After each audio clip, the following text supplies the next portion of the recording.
प्यारे बच्चों, welcome to my channel Verma study 2020 book लाना।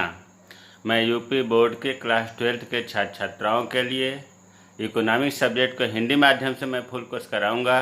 यदि आप फुल कोर्स करना चाहते हैं तो मेरे चैनल को सब्सक्राइब कीजिए और बेल आइकन को प्रेस करना न भूलें, ताकि जो भी वीडियो मैं अपलोड करूं उसका नोटिफिकेशन आपको सबसे पहले मिल सके। प्यारे बच्चों, माइक्रो इकोनॉमिक्स में चैप्टर 5 चल रहा है, उसका पार्ट 3 आज है। हम लोग इससे पहले इसमें 2 वीडियो पढ़ चुके हैं, जिसमें बताया गया था कि मांग एवं पूर्ति में परिवर्तन का संतुलन कीमत पर और संतुलन मात्रा पर प्रभाव क्या पड़ता है। ये मुख्य रूप से 3 प्रकार का है: मांग में परिवर्तन, पूर्ति में परिवर्तन, मांग एवं पूर्ति में एक साथ परिवर्तन। तो ये हो चुका है मांग में परिवर्तन अर्थात डिमांड में परिवर्तन और सप्लाई में परिवर्तन। ये दोनों पिछले वीडियो में पढ़ा दिया गया है। अगर आप न पढ़े हो तो आई बटन को क्लिक करके इसे पढ़ सकते हैं। आज हम लोग पढ़ेंगे सी, मांग एवं पूर्ति में एक साथ परिवर्तन, अर्थात डिमांड और सप्लाई में एक साथ चेंजिंग हो तो क्या प्रभाव पड़ेगा संतुलन कीमत पर और संतुलन मात्रा पर। देखिए, ये 3 तरह का होता है: समान परिवर्तन हो, असमान परिवर्तन हो और विपरीत परिवर्तन हो। समान परिवर्तन का मतलब इसमें देखिए 2 तरह का है, दोनों में समान वृद्धि। दोनों का मतलब मांग और पूर्ति में बराबर वृद्धि हो, जितना मांग में वृद्धि हो रही है उतना ही पूर्ति में हो रही है, तो हम कहेंगे कि दोनों में समान वृद्धि। दोनों में समान कमी अर्थात जितनी मांग में कमी हो रही है उतने ही पूर्ति में कमी हो रही है, तो इसे हम कहेंगे दोनों में समान कमी। असमान परिवर्तन में आते हैं, वृद्धि और कमी 2 भागों में ये डिवाइड हुआ। वृद्धि में मांग में पूर्ति से अधिक वृद्धि हो, मतलब मांग में वृद्धि ज़्यादा हो, पूर्ति में अपेक्षाकृत कम, बराबर न हो, असमान है। या इसका उल्टा हो सकता है, पूर्ति में मांग से अधिक वृद्धि, पूर्ति में ज़्यादा हो रही है, उसकी अपेक्षा मांग में कम हो रही है। कमी में भी ठीक उसी तरह से, मांग में पूर्ति से अधिक कमी और पूर्ति में मांग से अधिक कमी। विपरीत परिवर्तन में क्या होता है, मांग और पूर्ति में विपरीत होगा, अर्थात मांग में वृद्धि होगी तो पूर्ति में कमी और पूर्ति में वृद्धि होगी तो मांग में कमी। ये जितने प्रकार है इनके अलग अलग क्वेश्चन बन सकते हैं। जैसे हमने 1-2 क्वेश्चन लिखा है, कैसे बनता है, इम्तिहान में कैसे पूछा जाता है। एक वस्तु बाजार संतुलन में है, उस बाजार कीमत पर वस्तु की मांग तथा पूर्ति में एक साथ, देखिए एक साथ समान कमी या वृद्धि होती है। ये दोनों अलग क्वेश्चन है। अगर कमी पूछेगा तो वृद्धि नहीं पूछेगा, वृद्धि पूछेगा तो कमी नहीं पूछेगा। इसका प्रभाव रेखा चित्र द्वारा बताओ। इसका मतलब कि जो अभी हमने समान परिवर्तन में पूछा है, ये क्वेश्चन इसका बना हुआ है। एक वस्तु बाजार संतुलन में है और मांग और पूर्ति में समान वृद्धि हो रही है, तो रेखा चित्र के द्वारा बताइए। या दोनों में समान कमी हो रही है तो रेखा चित्र के द्वारा बताइए। तो इस तरह से क्वेश्चन इम्तिहान में पुटअप किए जाते हैं। दूसरा है, एक वस्तु बाजार संतुलन में है, उस वस्तु की मांग में वृद्धि तथा पूर्ति में कमी हो जाती है। इसमें कह रहा है कि उस वस्तु की मांग में वृद्धि और पूर्ति में कमी, विपरीत संबंध है, मतलब विपरीत वाला है ये वाला है विपरीत। मांग में वृद्धि और पूर्ति में कमी, इसका प्रभाव चित्र द्वारा बताइए। तो इस तरह से क्वेश्चन बनता है। अब इसमें जो है, इसके लिए जैसे ये हमने बताया है दोनों में समान वृद्धि, इसका हमने मान लो कि नंबर लिख दिया 1। दोनों में समान कमी, इसका नंबर लिख दिया 2। और मांग में पूर्ति से अधिक वृद्धि, इसका नंबर लिख दिया 3। पूर्ति में मांग से वृद्धि 4। मांग में पूर्ति से अधिक कमी 5 और पूर्ति में मांग से अधिक कमी 6। मांग में वृद्धि एवं पूर्ति में कमी 7 और पूर्ति में वृद्धि और मांग में कमी 8। अब आप ये सोच रहे होंगे नंबरिंग क्यों किया जा रहा है। नंबरिंग इसलिए किया जा रहा है कि जब हम आगे बताएंगे तो जैसे पहला नंबर लिखेंगे तो इसका मतलब कि इसकी बात हो रही है, 2 पर लिखेंगे तो 2 का इसकी बात हो रही है। अब आते हैं नंबर 1। अभी आपने देखा कोई नंबर 1 में दोनों में समान वृद्धि था, तो उसी चीज़ को हम यहाँ इस ढंग से हेडिंग बनाए हैं कि जब मांग की वृद्धि तथा पूर्ति की वृद्धि बराबर हो, अर्थात मांग जितना बढ़ रही है उतनी ही पूर्ति बढ़ रही है। तो प्रश्न कैसे पूछेगा? प्रश्न पूछेगा कि एक वस्तु बाजार संतुलन में है, उस बाजार कीमत पर वस्तु की मांग तथा पूर्ति की वृद्धि बराबर है या समान वृद्धि हो रही है, तो उसका प्रभाव रेखा चित्र द्वारा बताइए। इस तरह से क्वेश्चन बनेगा। अब हमने जो है कल इसके बारे में बताया था, इसलिए थोड़ा सा पहले से चित्र बनाया हूँ, पूरा ये कंप्लीट नहीं है ताकि समय कम लगे। देखिए, ओ एक्स अक्ष पर मात्रा लिखेंगे, ओ वाई अक्ष पर कीमत लिखेंगे, एस पूर्ति रेखा या पूर्ति वक्र बनाएंगे, डिमांड वक्र बनाएंगे, जहाँ दोनों बिंदु काटती है वो इक्विलिब्रियम पॉइंट संतुलन बिंदु ई है, और इससे जो कीमत निकला वो ओ पी संतुलन कीमत हुआ, और इस संतुलन बिंदु से जो मात्रा निकला ओ क्यू ये संतुलन मात्रा हुआ। ये चीज़ें इतना हमने बना कर रखा था, हमें उम्मीद है कि ये चीज़ समझ में आ गया होगा। अब इसके आगे बनाना है। देखिए, कह रहा है कि जब मांग की वृद्धि तथा पूर्ति की वृद्धि बराबर हो। पहले हम मांग की बात करें, इतना आपके मन में बात आ जानी चाहिए सवाल को देख करके कि जितना डिमांड में वृद्धि इंक्रीजिंग हो रहा है उतना ही सप्लाई में इंक्रीजिंग होगा। और ये भी आपको पता है कि जब मांग हो या पूर्ति हो वृद्धि होती है तो मांग या पूर्ति वक्र अपने दाईं ओर खिसक जाता है। तो सबसे पहले हम मांग की वृद्धि के, अब डी है तो दूसरा बनाते हैं, दाईं ओर बनाएंगे इस साइड में, क्योंकि वृद्धि हो रही है। अगर कमी होती तो लेफ्ट साइड में बनाते। तो हम लाइन खींचते हैं, जो हम दूसरा बना रहे हैं लाइन उसको डॉट डॉट में दिखा दे रहे हैं। ये हो गया आपका D1। अब पूर्ति की वृद्धि दिखानी है। पूर्ति अपने दाहिने इस साइड में वृद्धि होगा तो दाहिने साइड में खिसकेगा, कमी होता तो लेफ्ट साइड में। ध्यान ये रखना है कि जितनी डिमांड में गैपिंग है उतना ही पूर्ति में होना चाहिए। तो चलिए हम दूसरा सप्लाई वक्र खींच देते हैं, पूर्ति वक्र, और ये हो गया आपका S1। और ये जो बिंदु है इस पर ये हो गया E1। अब इसको जब हम मिलाएंगे और फिर इसको इधर मिलाएंगे, ये हो गया आपका Q।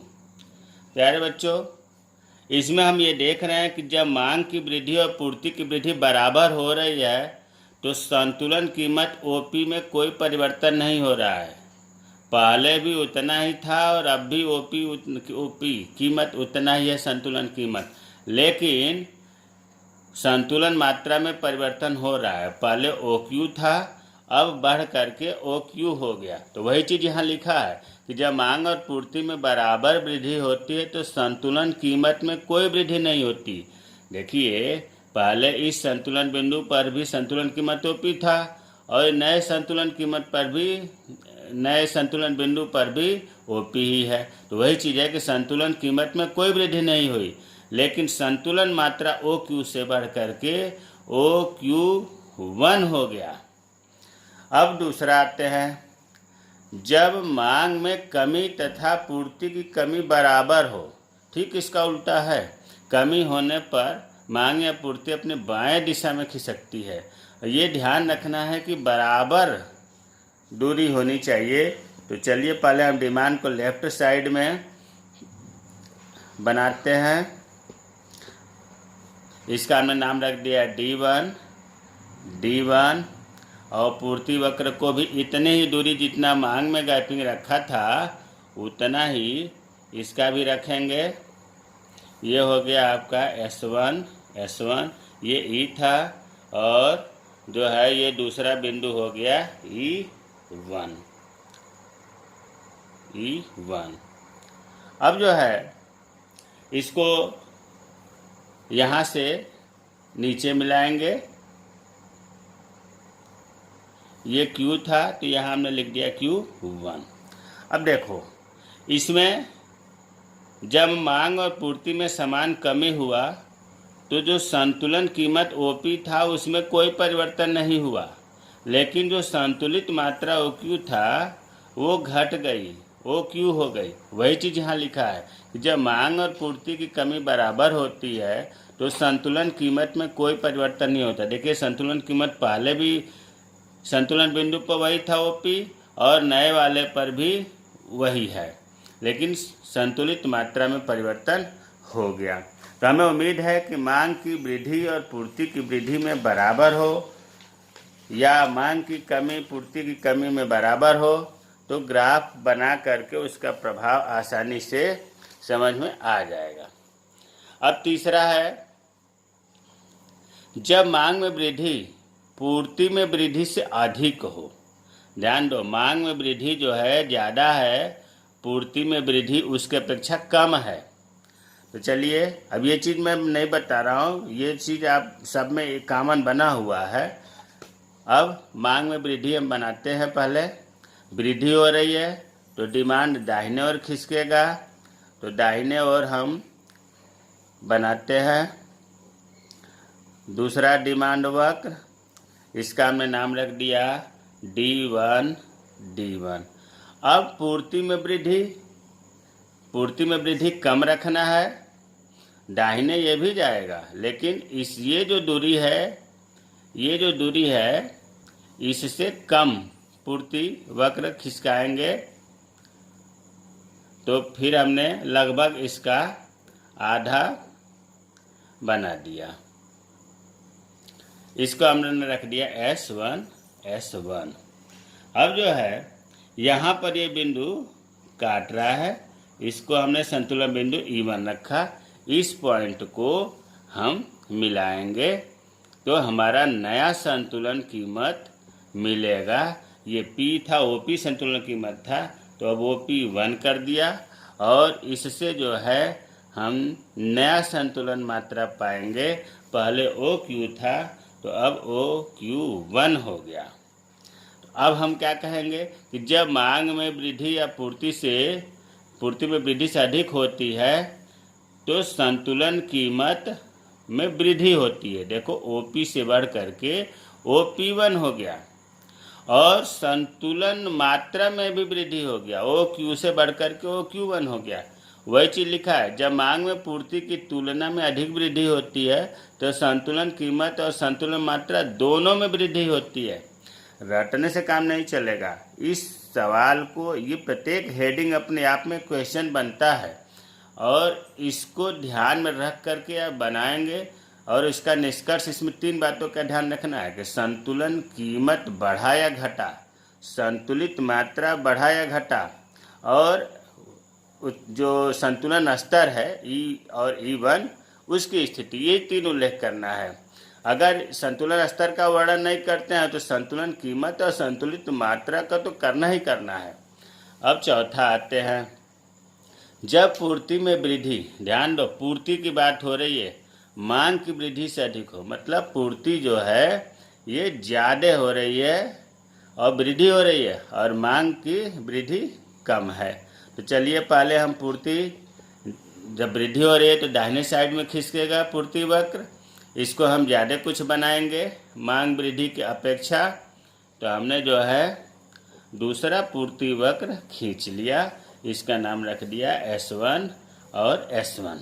अब मांग वृद्धि भी दाहिने, क्योंकि वृद्धि हो रही है तो दाहिने साइड में बनाएंगे, लेकिन पूर्ति की जो गैपिंग है ये इसके हिसाब से कुछ कम बनाएंगे, क्योंकि इसमें जैसा प्रश्न पूछा जाता है उसके हिसाब से ग्राफ बनाते हैं। अब इसको हमने रख दिया D1। अब यहाँ जो है ये संतुलन बिंदु E था और नया संतुलन बिंदु जो है ये तैयार हुआ E1। तो अब इसको जो है हम मिलाएंगे। मिलाने के बाद जब ये नया कीमत हमारा आया OP1 और इस बिंदु से मांग पर लाएंगे, ये हो गया आपका Q1।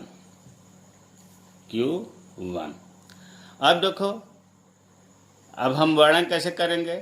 जब पूर्ति में वृद्धि मांग में वृद्धि से अधिक हो तो संतुलन कीमत में कमी हो जाती है। पहले संतुलन कीमत OP था, कमी होकर के OP1 हो गया।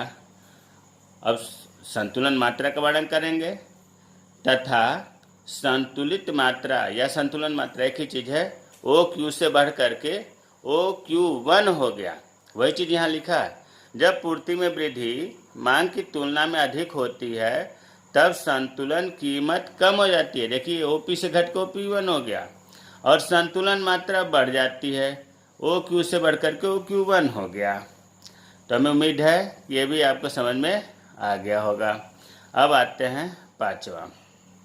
जब मांग की कमी पूर्ति की कमी से अधिक हो। अब तक तो वृद्धि की बात चल रही थी, अब कमी की बात हो रही है।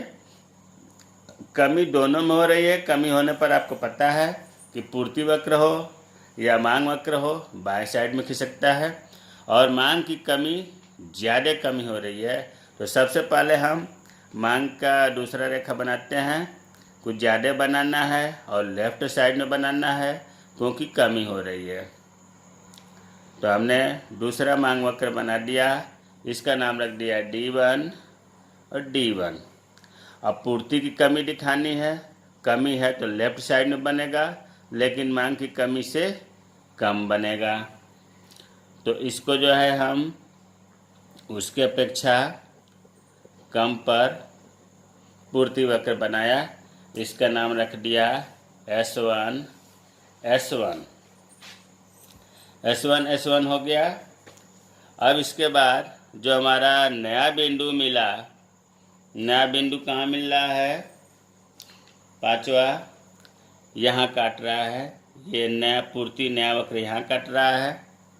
तो इसको जो है हम मिलाएंगे कीमत पर, तो नया हमें संतुलन कीमत मिल गया। ये P है तो P1 रख लिया और इससे जो है हम नया मात्रा ज्ञात करेंगे, Q1 कर दिया। और ये जो है E है तो ये E1 हो गया। तो वर्णन कैसे करेंगे। जब मांग की कमी पूर्ति की कमी से अधिक होती है तो संतुलन कीमत कम हो जाती है। देखिए, पहले OP था, संतुलन कीमत कम होकर के OP1 हो गया। और संतुलित मात्रा भी कम हो जाती है, पहले OQ था, अब कम होकर के OQ1 हो गया। अब छठा देखते हैं। जब पूर्ति की कमी मांग की कमी से अधिक हो। पूर्ति की कमी का पहले तो कमी हमें लेफ्ट साइड में बनाना है, मांग और पूर्ति दोनों, क्योंकि कमी होने पर लेफ्ट साइड में खिसकता है और पूर्ति की कमी को ज़्यादा लेफ्ट करना है। तो चलिए, पहले लेफ्ट कमी हो रही है तो पहले हम पूर्ति वक्र बनाते हैं। पूर्ति वक्र हमने खींच लिया, इसको हमने रख दिया S1 S1। अब मांग की कमी हो रही है लेकिन पूर्ति से कम इसकी गैपिंग रखेंगे, तो ये भी लेफ्ट में, क्योंकि कमी हो रही है तो लेफ्ट में नया डिमांड वक्र बना दिया D1 D1। अब ये जो है यहाँ पर काट रहा है, इस बिंदु को हम मिलाएंगे तो नया संतुलन कीमत हमें मिलेगा, उसे हम P1 कहा। और इससे हम नीचे मिलाएंगे मात्रा पर तो Q1 हो गया।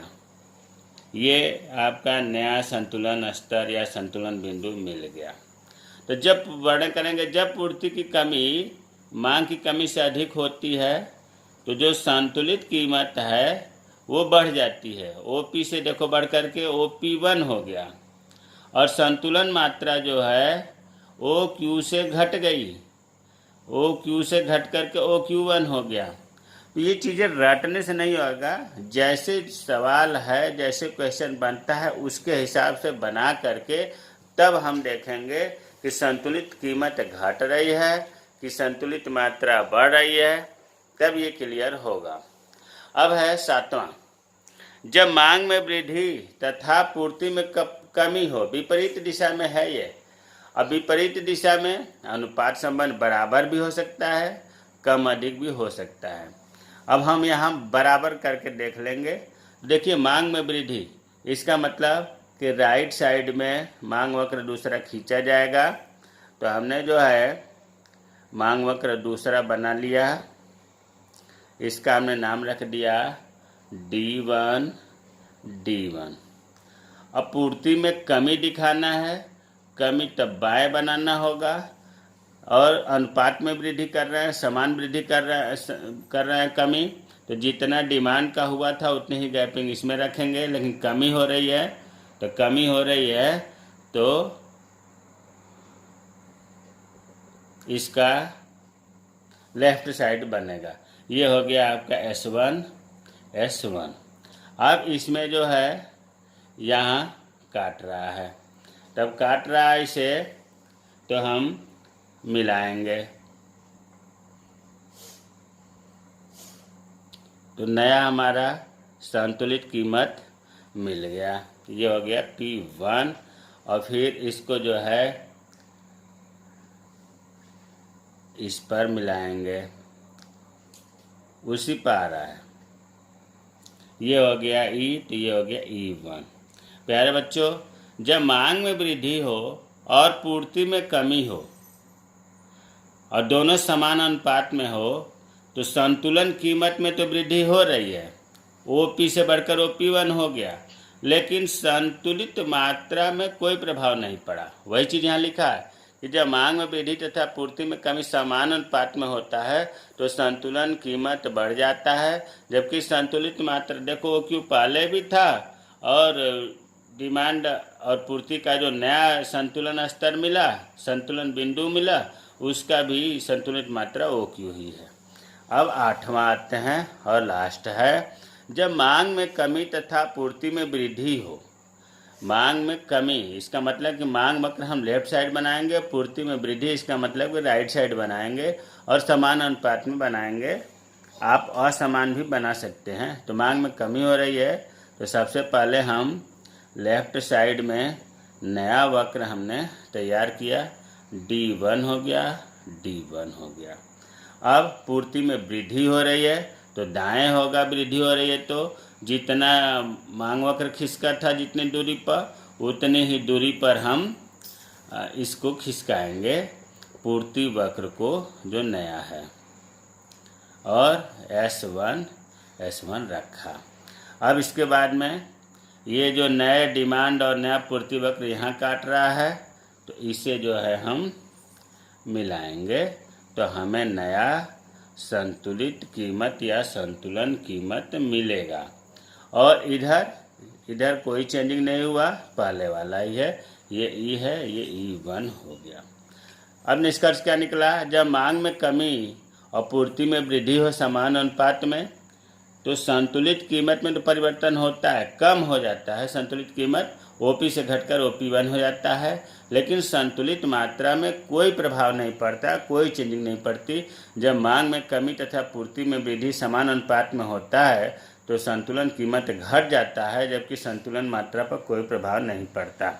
प्यारे बच्चों, संतुलन मात्रा और संतुलन कीमत पर क्या प्रभाव पड़ता है मांग और पूर्ति से, ये आपको कल के वीडियो में और आज के वीडियो में पूरा बता दिया गया है। और इसमें रटने से काम नहीं चलेगा, आप इनके बस ये 2-3 बातें ध्यान रखिए कि वृद्धि है तो दाएं खिसकेगा वक्र, और कमी है तो बाएं खिसकेगा। संतुलन कीमत बढ़ रहा है कि घट रहा है, संतुलित मात्रा बढ़ा घट रहा है। बाकी बहुत ईजी है, हमें उम्मीद है कि बहुत अच्छे से समझ में आ गया होगा। अगर नहीं समझ में आया है तो कमेंट बॉक्स में कमेंट करें, मैं रिप्लाई करूँगा। मेरे चैनल को सब्सक्राइब कीजिए। जय हिंद, जय भारत।